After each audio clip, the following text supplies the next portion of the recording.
വാർത്തകൾ വിശദമായി. ഇറാന് എതിരെയുള്ള ഇസ്രയേൽ അമേരിക്ക സംയുക്ത ആക്രമണം ശക്തമാകുന്നു. ഇറാന്റെ തലസ്ഥാനമായ ടെഹ്റാനിലേക്ക് വീണ്ടും വ്യോമാക്രമണം. അതേസമയം ദുബായിൽ US എംബസിക്ക് നേരെ ഇറാൻ ഡ്രോൺ ആക്രമണം നടത്തി. ആക്രമണത്തെ പ്രതിരോധിച്ചെന്ന് അധികൃതർ.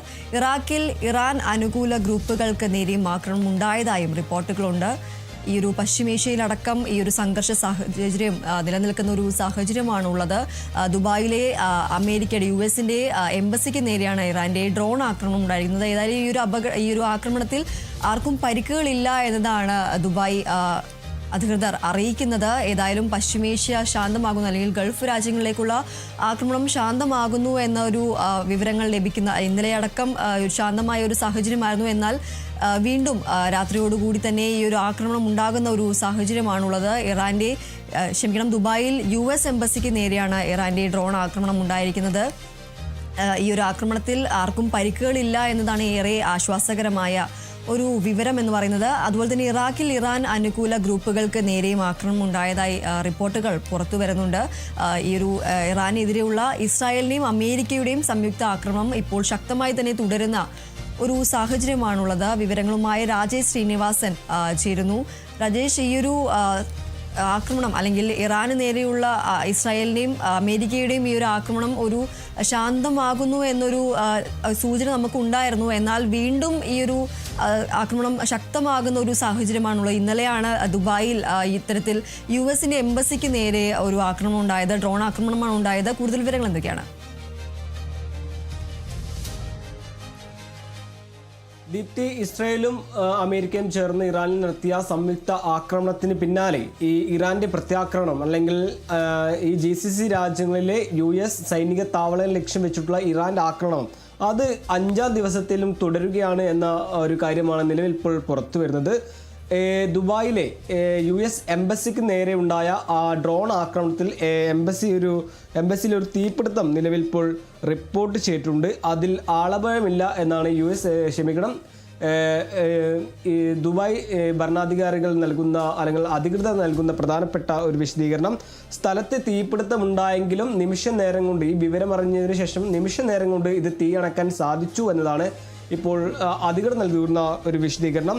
റിപ്പോർട്ട് ചെയ്ത ഉടൻ തന്നെ ദുബായിലെ എമർജൻസി ടീമുകൾ സ്ഥലത്തെത്തി തീ നിയന്ത്രണ വിധേയമാക്കി വൻ ദുരന്തം ഒഴിവാക്കാൻ വേഗത്തിലുള്ള നടപടികളെല്ലാം സ്വീകരിച്ചിട്ടുണ്ട് എന്നാണ് അധികൃതർ വ്യക്തമാക്കുന്ന ഒരു കാര്യം.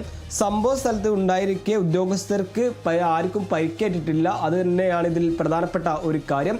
എന്തായാലും ഈ ഒരു ആക്രമണത്തിനുപരി പ്രത്യാക്രമണത്തിൽ ഇപ്പോൾ US എംബസിക്ക് നേരെയുള്ള അല്ലെങ്കിൽ ദുബായിലെ US എംബസിക്ക് നേരെയുള്ള ആക്രമണം അതിലൊരു തീപിടുത്തത്തിലേക്ക് കലാശിച്ചു എന്നതാണ്. അതേസമയം തന്നെ ഇറാനിലേക്കുള്ള ഇസ്രയേലിൻ്റെ ആക്രമണം അത് വീണ്ടും തുടരുന്നു. ഈ തലസ്ഥാനമായ ടെഹ്റാനിലും കോമിലും അടക്കം നിരവധി സ്ഥലങ്ങളിലാണ് ഇപ്പോൾ ആക്രമണം അത് ഇസ്രയേൽ കടുപ്പിച്ചിട്ടുള്ളത്. ഏകദേശം US സൈന്യം പറയുന്നതനുസരിച്ച് 1700-ലധികം സ്ഥലങ്ങളിൽ മിന്നൽ ആക്രമണം നടത്തി എന്നാണ് US സെൻട്രൽ കമാൻഡ് വ്യക്തമാക്കുന്ന ഒരു കാര്യം.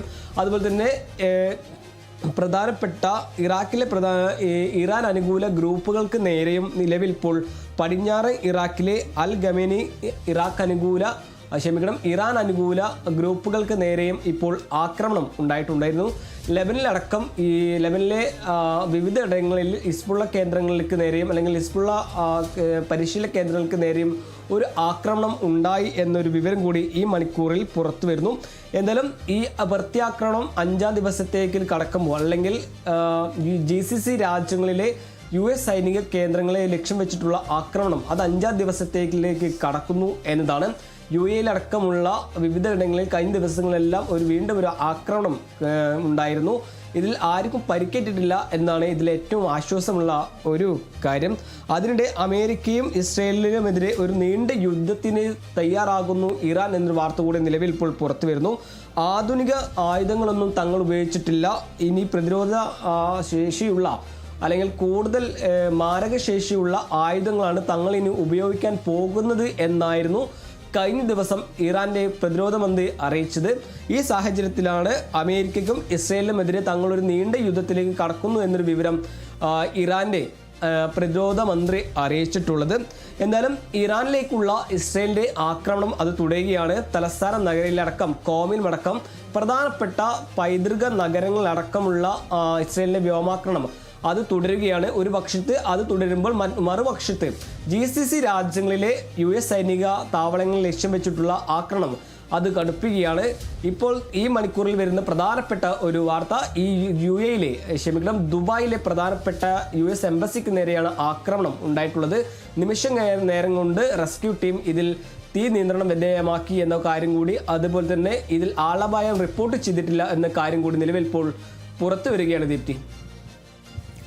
ശരി, എന്തായാലും ഇറാനെതിരെയുള്ള ഇസ്രായേൽ അമേരിക്ക സംയുക്ത ആക്രമണം ശക്തമാകുന്ന ഒരു സാഹചര്യമാണുള്ളത്. ഇറാന്റെ തലസ്ഥാനമായ ടെഹ്റാനിലേക്ക് വീണ്ടും വ്യോമാക്രമണം ഉണ്ടായിരിക്കുകയാണ്. അതുപോലെ തന്നെ ദുബായിൽ US എംബസിക്ക് നേരെ ഇറാൻ ഡ്രോൺ ആക്രമണം നടത്തിയിരിക്കുകയാണ്. ആക്രമണത്തെ പ്രതിരോധിച്ചെന്ന് ദുബായ് അധികൃതർ അറിയിക്കുകയുണ്ടായി. ഇറാഖിൽ ഇറാൻ അനുകൂല ഗ്രൂപ്പുകൾക്ക് നേരെ ആക്രമണം ഉണ്ടായതുമായി റിപ്പോർട്ടുകളുണ്ട്. രാജേഷ് ശ്രീനിവാസനാണ് വിവരങ്ങൾ നൽകിയത്.